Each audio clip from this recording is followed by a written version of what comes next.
What's up, everybody? Welcome back to another Bear Show. I'm Ivan Vargas. Before we get started, make sure you like, share, and subscribe to Sports Zone Chicago. You guys already know what to do. Make sure you go ahead and download the app wherever you get your apps from. I just wanted to come to you guys on this beautiful Monday in Chicago, 70 degrees, bright and bright, shiny, and sunny out there.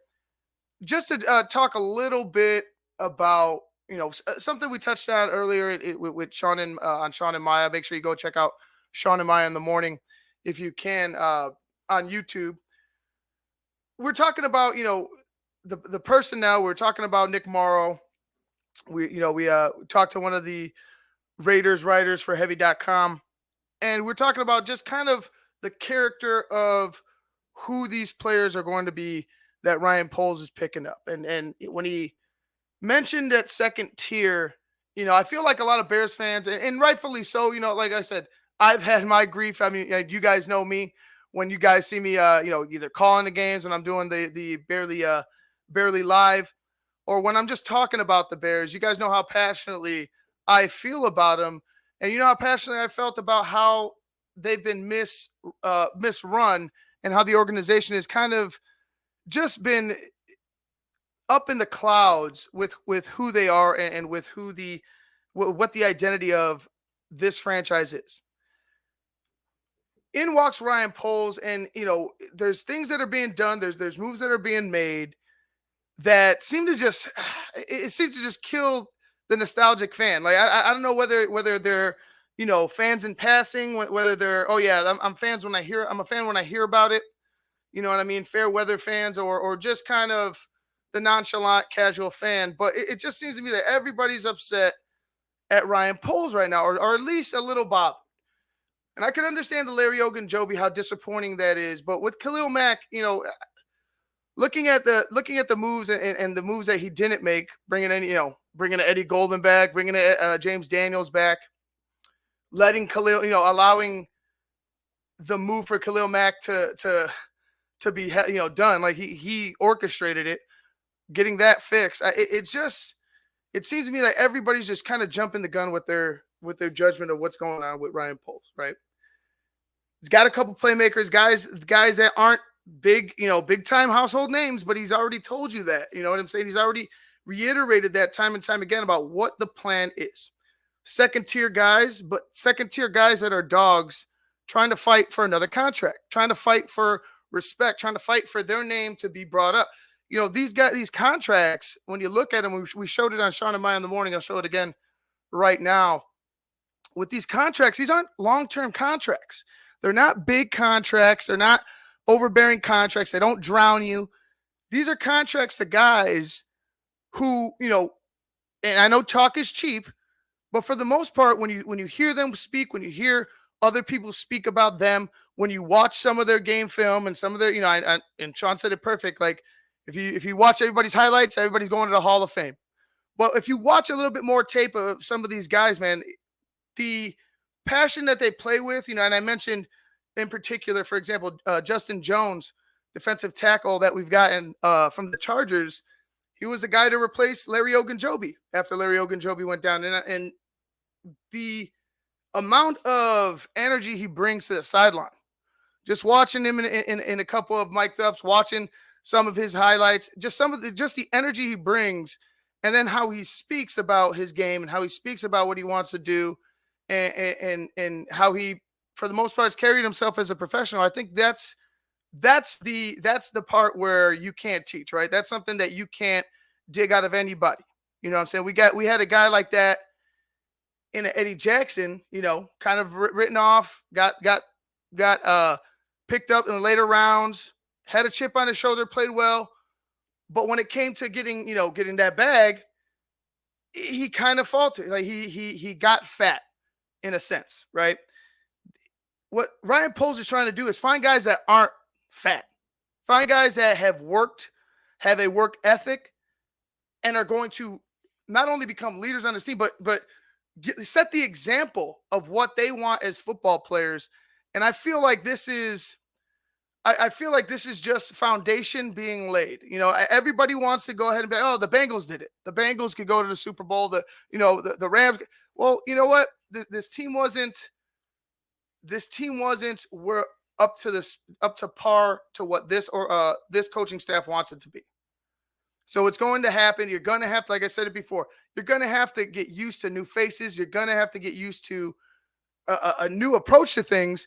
And to be honest, to me, it's refreshing. It's refreshing to hear guys to see a guy just go ahead and be like, "This is how we're going to do it." I know it's going to be painful. I know people are going to hate me, but I'm going to get it done. And I feel like, if you look at the Khalil Mack trade, for instance, all that money it frees up later on next year and the year beyond. What if this works out with a Justin Fields, right?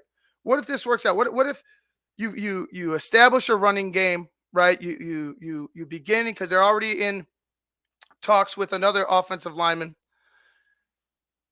Let's say you establish the running game, you get younger, you build through the draft, and in particular build that offensive line through the draft. Then you could start to see what Justin Fields has. What if Justin Fields starts to take off? Then you want to say, let's say you want to pay Justin Fields a little early. Let's say Justin Fields has a sensational year this year, takes a step and then takes another step next season when you have money to spend. What if you want to go ahead and say, hey, let's go ahead and make this jump with Justin right now. Let's go ahead and give Justin some money, or at least begin to plan to give Justin money. Now you're free to do so because you're not handcuffed to such a big salary with big contract with Khalil Mack. You've released some of these other guys. Some of that dead money is going to start to, alleviate itself, start to dissipate and disappear. You're going to start to free up things. And you got to see it on the football field with Justin. But for me, you put some competent coaching around him. You build it the right way. I feel like Justin could be that dude moving forward. I want to talk about, Al-Quadin Muhammad, because we didn't get to talk about him. And also I wanted to talk about show a couple of highlights and speak about that fullback position, Kerry Blasingame. Fullback position finally getting revitalized here in Chicago. I mentioned was the last great fullback for the Bears. Obviously, I go right to Jason McKee. I go right to Jason McKee when I think about that. Like, there could possibly be another. I don't think there's one I could really think of note. After a Jason McKee. But a guy like a Kerry Blasingame, looking at his tape, hearing how he speaks about football, hearing how he loves, running back is an unforgiving position. Fullback is even more so. We had Herb Howard on Sean and Maya in the morning today. He had mentioned Corey Kleinsaucer. You know what I'm saying? Those guys like that. It's a unforgiving position that's an absolute necessity if you're running this particular scheme. If you have a team to run downhill, if you have the running backs to get out and get going, and the offensive line to start moving bodies, it's an absolute necessity to have a guy like this. In particular, a guy like this. I mentioned time and time again Kyle Juszczyk for the San Francisco 49ers. Kyle Juszczyk, a leaner fullback. Still has some meat on him, 240, 245, something like that. Maybe a little less, maybe 230, 235, somewhere around there. Can, do multiple things. Can go out and catch it. Is not a real, speed burner, but can run by you if you take him lightly. Is effective even when he doesn't have the football. That's kind of what I see a Kerry Blasingame becoming in this Bears offense. And I know people, well, fuck, we want to pass with Justin Fields. And, downfield passing percentage and all that. I get that. But establishment of the run, establishment of that front line is number one. But going back to it, if that happens, with the moves that he's made, it sets you up to either pay the man, or if you find that Justin Fields is just not, what you want in a quarterback, possibly move on with money to spare.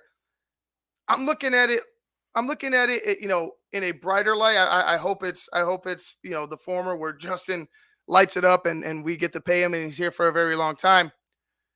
But, looking at it, like I said, looking at the moves that he's made, the little things like that, at fullback, paying guys that have chips on their shoulders. That's exactly what Ryan Poles wants to do. All right, here's Al Qadim Muhammad talking about his coach Matt Eberflus and what Matt Eberflus means to him. It seems like there's a connection with Matt. Uh, I you hear a former player like this, and he kind of paused. Like, I'm not saying he was emotional, but I think he paused in order to really think about what he was about to say about Matt Eberflus. Not that he can't just say gushing things about him, but he really wanted to give you how he truly felt. I felt like with Al Qadim Muhammad getting the best out of his players, it leads to this. They asked him his feelings about Matt Eberflus, and here it is. What's your appreciation or admiration for him as kind of as a person and the way that you've gotten to know him?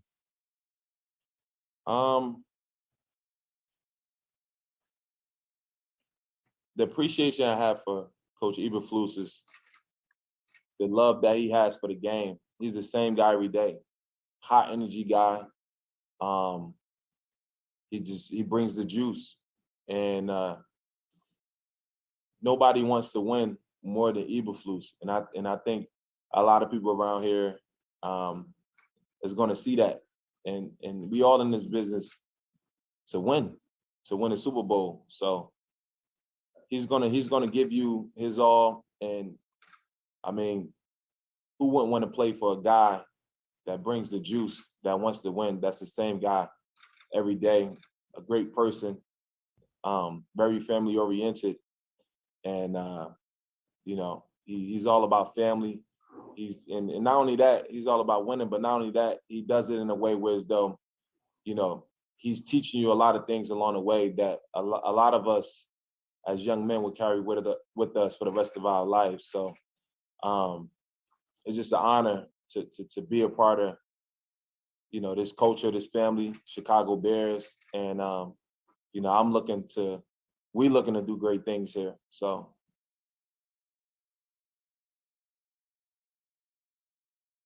You heard that, courtesy of the Chicago Bears. Al Qadim talking about his coach, Matt Eberflus. He said the Flus brings the juice. The Flus brings the juice. He brings that energy, like he had mentioned. He obviously cares about his players. Like you listen to what Al. I don't know if we could call you Al. I don't want to insult you, but Al Qadim. It just sounded like how about AQL? No, I don't want to call him an acronym. We'll just call him Al Qadim. Call you Al Qadim. The level of care, and like it mentioned, he's teaching young men how to be grown men. Like that there's something extra that goes along with teaching. You gotta love what you do and love your players to give that off. That's a piece of you. You know what I'm saying? Like you're not only trying to build the best football player you can, but hell, if you could build a good man as well, he's taking that opportunity with young, palatable men, and I guess getting the best out of them. It's you hear this over and over and over. You continue to hear the same thing about Matt Eberflus. They keep preaching the same thing. Now we're hearing it from ex-players. We hear it from the players that are just signed. They have that same type of attitude, that same type of Sean had mentioned, that undrafted mentality, that dog mentality, that it doesn't matter what you put in front of me, I'm going to figure it out. We talked about Nick Morrow. They asked him if he was expecting to be the starter. He didn't expect anything but to compete. Didn't expect anything to compete. Keep listening.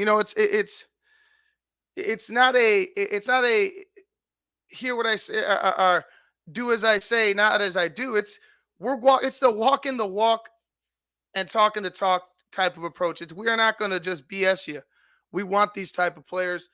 We strive to build not only quality football players, and Al will talk about later in that interview how beautiful it is to have 11 guys flying to the football. How much fun it is when you have 11 guys on the same page on defense and they all are hungry. He's He's talked about it, and the Colts have had that. The Colts have had some success with Matt Eberflus. That's why I could say that they've seen that type of approach. I mean, they've dealt with a lot of injuries last year. It didn't work out there for them, but hell, if you could build a culture like that here, Robert Quinn, I believe is a dog. You know what I'm saying? I believe Robert Quinn's going to be a great, he'll fit in. There's just guys that, they mentioned before that just kind of transition that are going to give their all. You don't have to really worry about. I don't think a Robert Quinn's a guy you really have to worry about. But listening to how he said the buy-in, and we played that earlier on Sean and I, the buy-in for Al Quadin was easy because there's only one way. It's only one way. You work hard, you play hard, you practice hard, you get things right, you don't make mistakes, you're going to play football. For a young man that's investing in himself, to get that belief in him and to get that understanding put into him that, hey, this is not, this isn't college. This isn't, this isn't any other team that doesn't, this isn't BU, right? This isn't BU for all the Bears fans that had to live through that era. This isn't that. All right. It's either you're going to be the best player available to start, or you're going to be the best backup available to start, or, you're not going to be on this football team. So the buy-in is the biggest, I guess, question mark with some players on the roster, not all of them, right? We had mentioned obviously Eddie, and I'm not going to go deep into Eddie Jackson right now and pull out all his skeletons. But, I'd mentioned when one of these players, if they see something or if they need to make a correction with some of these guys that, and I mentioned Eddie in particular because Eddie's got a big contract. He's had some success in the league, but he hasn't had success with these coaches in this system with this type of style mentality, right? So when they call him out for being lazy, when they call him out for not touching somebody down, and like I said, there's other players involved, there's other factors involved, but Eddie has a lot, I would say, to do with some of the failures in the back end of the Bears secondary. But when they go ahead and question him, is there going to be a back and forth? Is there going to be a rift? Is there going to be a tear in between the relationship, or is there going to be a response? Is there going to be, constructive communication between that player and a new leader on the team? Because it seems to me like new leaders on this team, and I mentioned before Nick Morrow, I mentioned before Justin Jones. They all said, look. I talked about 1-year contracts and I talked about second tier. That shit didn't matter to me. All I heard was leadership. Like, all I heard was team play. All I heard was benefit for the team. When I hear a lot of these guys, and I'm going to play Byron Pringle as well. Byron Pringle talked about the fight in him and why he was a good fit for the Chicago Bears. John Ostan, Ivan, let's watch these guys put together a team with buy-in. Totally agree. But yeah, it's let them put together a team of players that actually give a shit and just look at some of these interviews. Al Quadin, Justin Jones.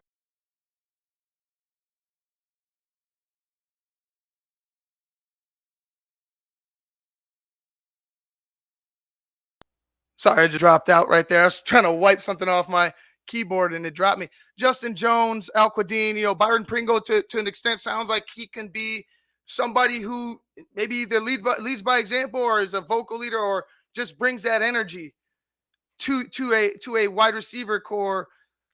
It just hasn't had that energy. It just hasn't given you enough. The depth chart right now, I think is, the back end obviously with Daz Newsome isn't very, full, but I guess you could say that 1, 2, 3 as of now. And I expect there to be a wide receiver drafted with one of those one of the 2 second-round picks. Let me use my words carefully. One of the 2 second-round picks.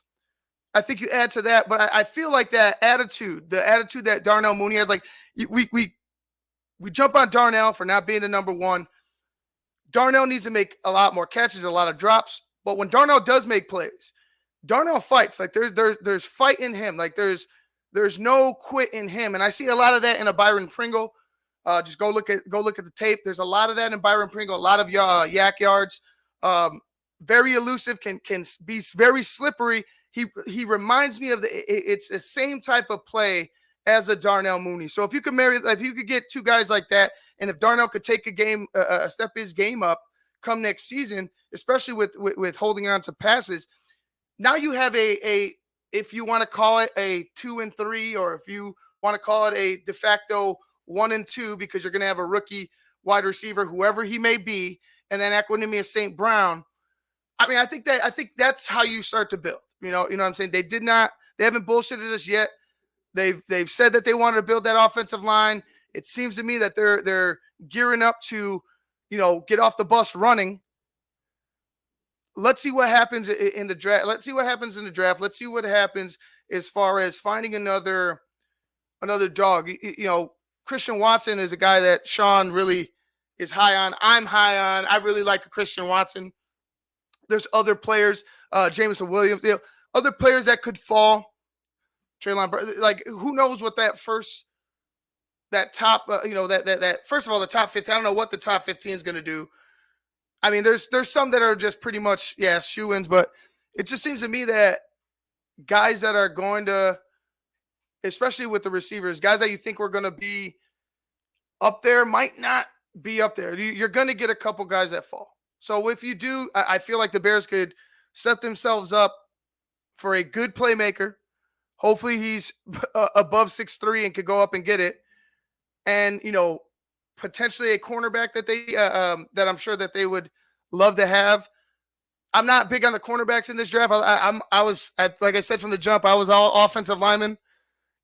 I'm still thinking that they're going to draft maybe a tackle guard or a guard, somebody who could play multiple positions on the offensive line, but potentially later in that draft. Possibly the next pick after that, because I think it's either going to be wide receiver cornerback or cornerback wide receiver, depending on what happens in that second round. But after that, I'm going back to the offensive line. I think they have to go ahead and get somebody to push a Tevin Jenkins. I know there's a rumor that they are not particularly high on Larry Borum. Larry Borum lost some weight. There's guys have dropped some weight, but is it? It's not only that. Let me rephrase. It's not only that. It's what you do and how and what your attitude is snap after snap. And I think they were looking at that. I don't have a problem with Larry Borum. I mean, maybe the biggest thing would be lose some weight. But if they're seeing something that they don't like, if they're seeing maybe a sluggish approach that they don't like, or what have you, maybe he didn't pick up Justin as much as he needed to. You know what I'm saying? Or they're big on that, which I would love to have in all my offensive linemen, which I think you're going to expect to see a lot more chippiness if guys do put hands on Justin Fields this year. But I think it's more of disappointment that they didn't see maybe him, have a Tevin Jenkins moment where he comes out and he steps out and he tries to protect the quarterback. I don't know. I don't know how much I want to put on the rookie.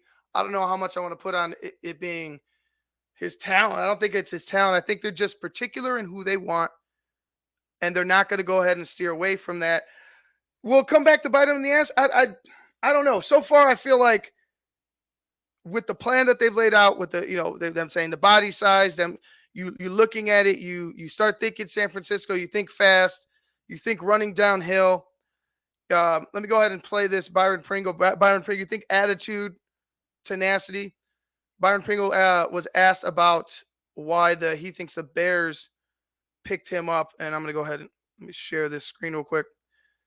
And Byron Pringle, like I said, I think it's going to be an underrated signing. I feel like a guy like this, he found success in Kansas City, was emerging late with Pat Mahomes. And, I know you have Tyreek Hill. You've had so many other receivers, Mecole Hardman. And he was kind of that guy that got lost in the mix. But he was emerging in that back end of last season and in the playoffs. He was finding the end zone and finding open space for Pat Mahomes. So let me go ahead and move the floose. And here is Byron Pringle. Byron, obviously Ryan Poles got to know you as a player really well in Kansas City. What do you think he saw in you that made you a fit for what the Bears are trying to build here? Somebody that don't come to work every day, ready to compete at a high level, and just have that mentality, that want-to-know mentality. I'm coming to win. I don't care about no numbers. I want that letter at the end of the game, that W. There you go, Byron Pringle, Bears wide receiver. Talking about that W, focus. What is your focus? Are you a stats guy? Do you give, is it all about you? You have to get those incentives. It's all about those incentives. Got to get that extra. Or do you care about that W? Care about winning? The first thing Byron said was winning. I don't care about nothing else but winning. Are we going to win? Cool. And it's good to see, even if there's second tier guys, if you want to call them that, second tier guys that play with the attitude of first tier guys, second tier guys with first tier heart. You can build a solid foundation with that.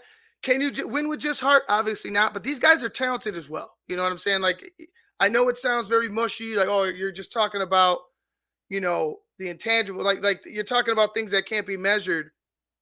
But those things are very important, especially with what we've seen in this last regime, where it was more do whatever you want, be you, to where guys were becoming individuals in a team sport. You know what I'm saying? Guys are probably focusing on their own individual accomplishments, or are getting that, like I said, that incentive paper. I think there was it was just a total breakdown of the message that was being sent. And I think the message got lost. That probably got, morphed into something that it definitely wasn't.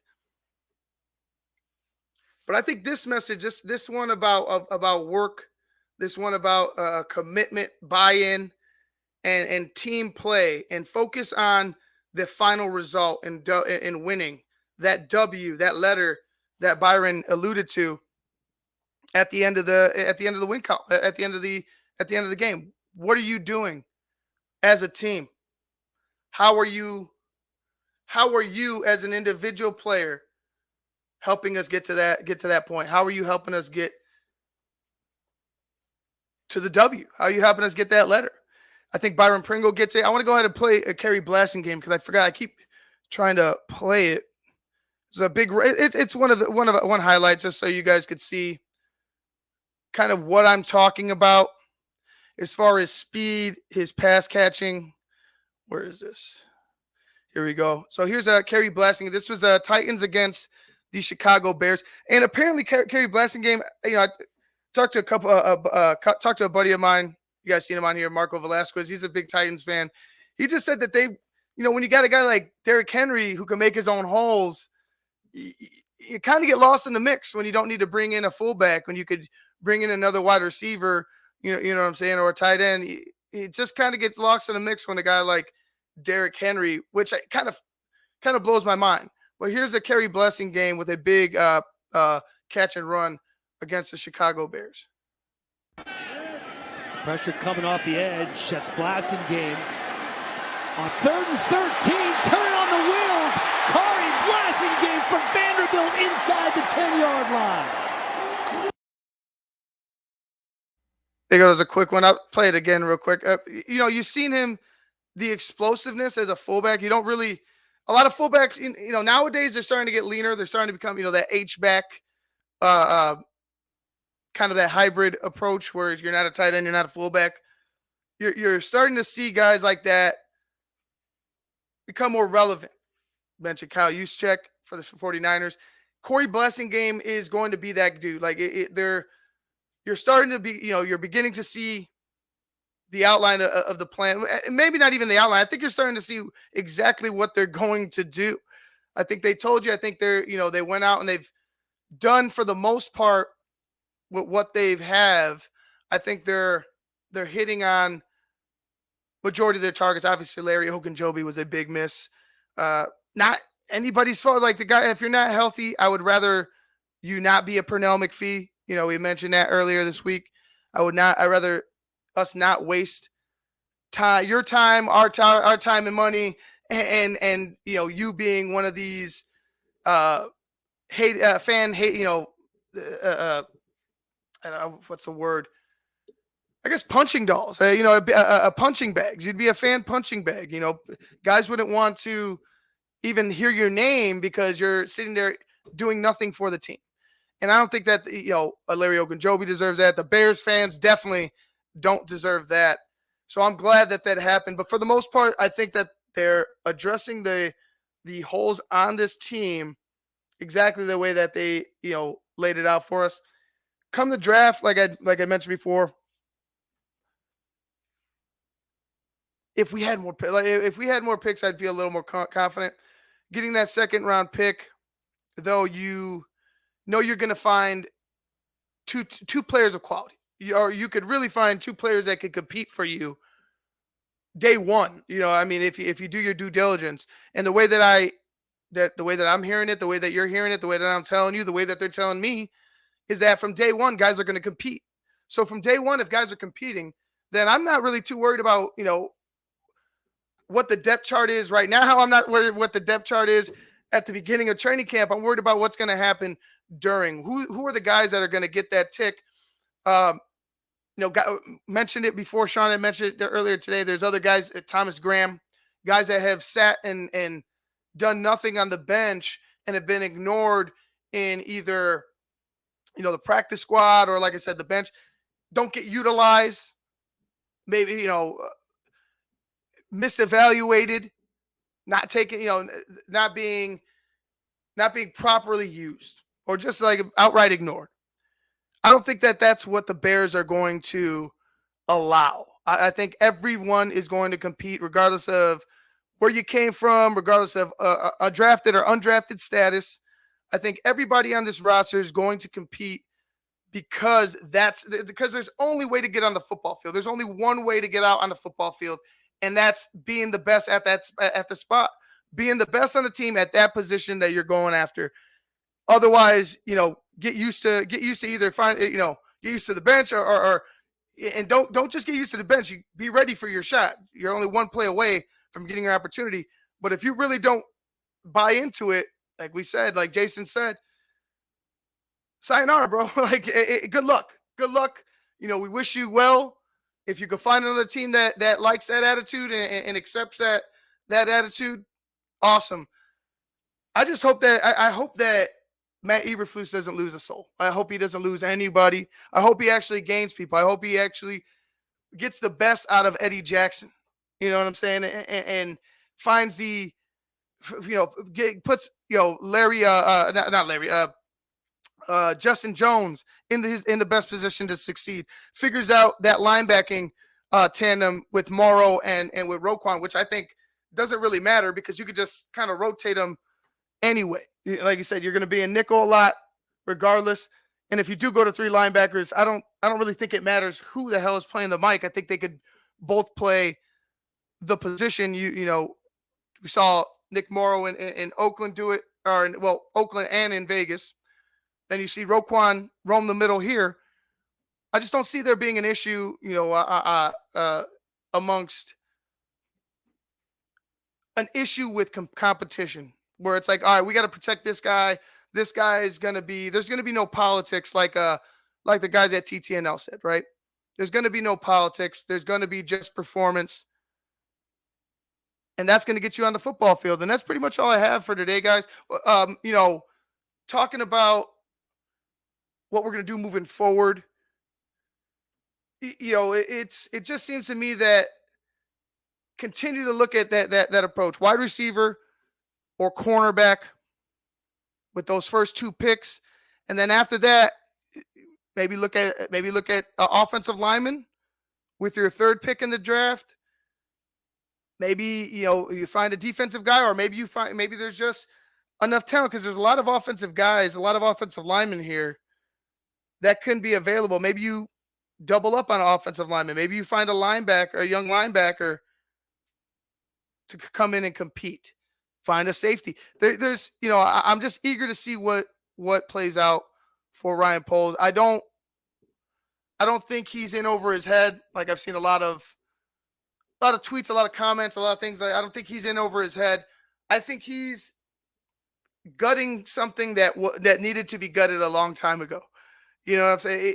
It's something that was old and stale, that was just, for some reason being consumed still.